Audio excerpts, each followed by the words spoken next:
बड़े बुजुर्ग कह गए हैं कि नशा नाश का दूसरा नाम है।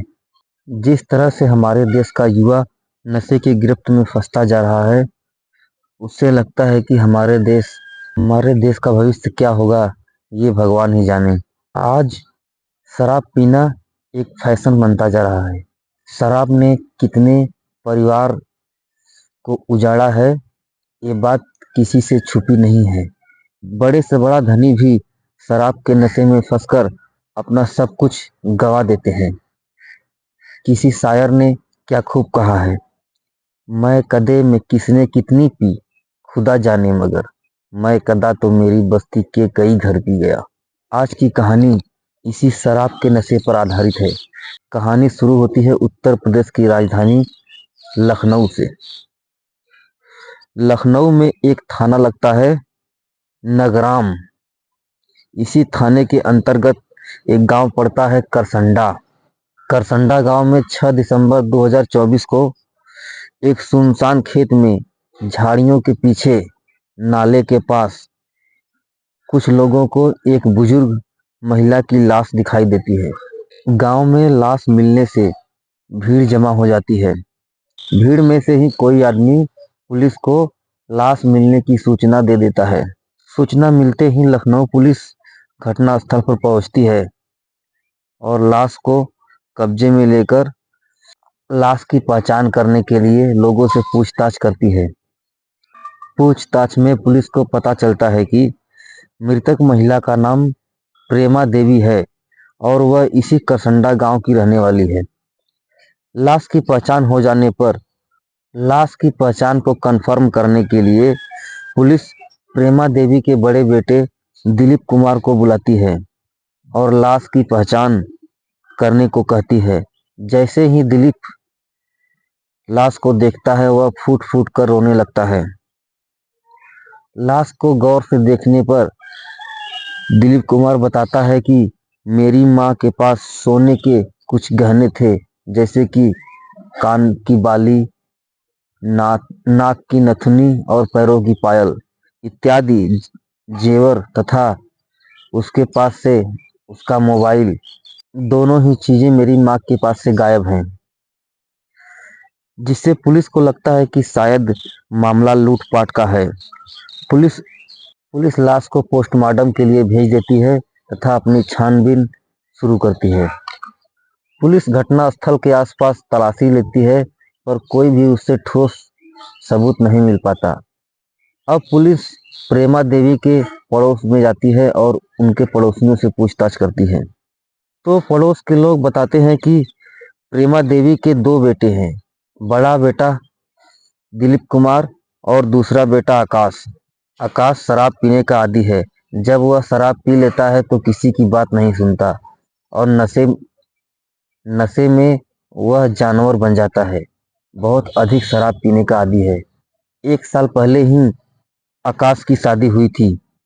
वह अपनी पत्नी तथा माँ से शराब पीने के लिए पैसे मांगता है और न देने पर दोनों को बुरी तरह मारता है, जिससे परेशान होकर उसकी पत्नी अपने मायके चली गई। पत्नी के मायके जाने के बाद आकाश और शराब पीने लगा। आकाश का एक दोस्त है, सुलेमान, वह भी शराबी है। दोनों अक्सर साथ में बैठकर शराब पीते हैं। आखिरी बार यही दोनों प्रेमा देवी से खेत में मिलने के लिए गए थे। उसके बाद प्रेमा देवी की लाश मिली। पुलिस अब गांव वालों के बयान पर आकाश और सुलेमान को हिरासत में लेती है और पूछताछ शुरू करती है। पहले तो दोनों पुलिस को गुमराह करते हैं, पर जब पुलिस सख्ती से पूछताछ करती है तो दोनों अपना गुनाह कबूल कर लेते हैं कि उन्होंने ही मिलकर प्रेमा देवी की हत्या की है। पूछताछ में आकाश बताता है कि वह अपनी पत्नी के मायके जाने से परेशान था।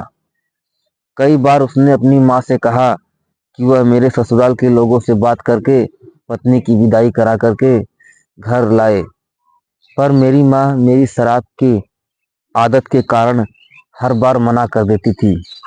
6 दिसंबर 2024 को आकाश और सुलेमान ने दिन में ही शराब पी और आकाश ने सारी बात सुलेमान को बताई। इस पर सुलेमान ने आकाश से कहा कि हम दोनों साथ में तुम्हारी ससुराल चलते हैं और तुम्हारी पत्नी को मनाकर घर लेकर आते हैं। आकाश सुलेमान की बात मान गया। इसके बाद आकाश और सुलेमान एक ही बाइक पर आकाश की ससुराल गए। ससुराल पहुंचने के बाद आकाश ने अपनी पत्नी से साथ चलने के लिए कहा। पत्नी ने साथ चलने से इनकार कर दिया।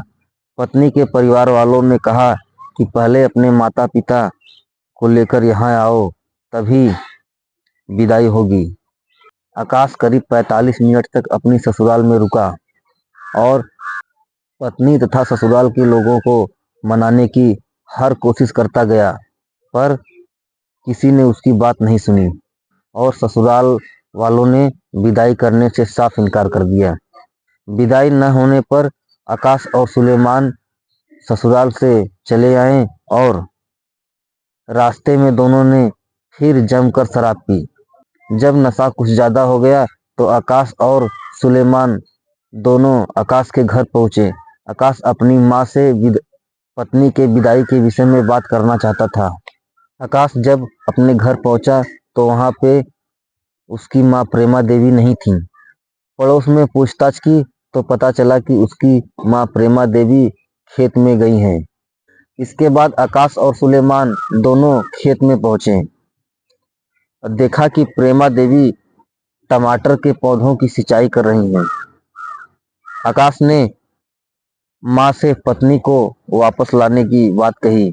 उसके बाद उसने बताया कि वह भी ससुराल गया था, पर ससुराल के लोगों ने कहा कि अपने माता पिता को लेकर आओ, तभी विदाई होगी।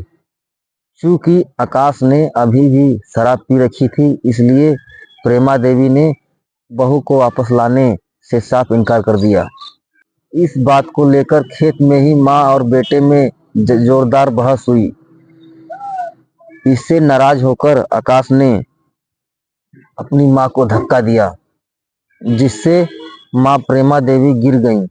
फिर सुलेमान के साथ मिलकर मफलर से माँ प्रेमा देवी का गला दबा दिया, जिससे उनकी मौत हो गई। किसी को शक न होने पर दोनों माँ के कपड़े अस्त व्यस्त कर दिए और लूट दिखाने के लिए माँ के जेवर उतार लिए व मोबाइल भी गायब कर दिया। इसके बाद माँ की लाश को लेकर खेत से थोड़ी दूर नाले के पास झाड़ियों में फेंककर दोनों घर चले गए। इधर काफी देर तक प्रेमा देवी घर नहीं पहुंची तो घर वाले परेशान हो गए और प्रेमा देवी की तलाश करने लगे। आकाश भी घर वालों के साथ मिलकर प्रेमा देवी की तलाश का नाटक करने लगा। इसी बीच गांव वालों ने नाले के पास प्रेमा देवी की लाश देखी और पुलिस को सूचना दी। जब पुलिस ने बारीकी से जांच की तो सारी सच्चाई सामने आ गई और दोनों कातिल आकाश और सुलेमान पकड़े गए। देखिए किस तरह से शराब ने एक बेटे को उसकी ही माँ का कातिल बना दिया। काश आकाश शराब का इतना आदी ना होता तो आज पत्नी और माँ दोनों उसके साथ होती और आकाश जेल भी न गया होता। आज की कहानी में बस इतना ही।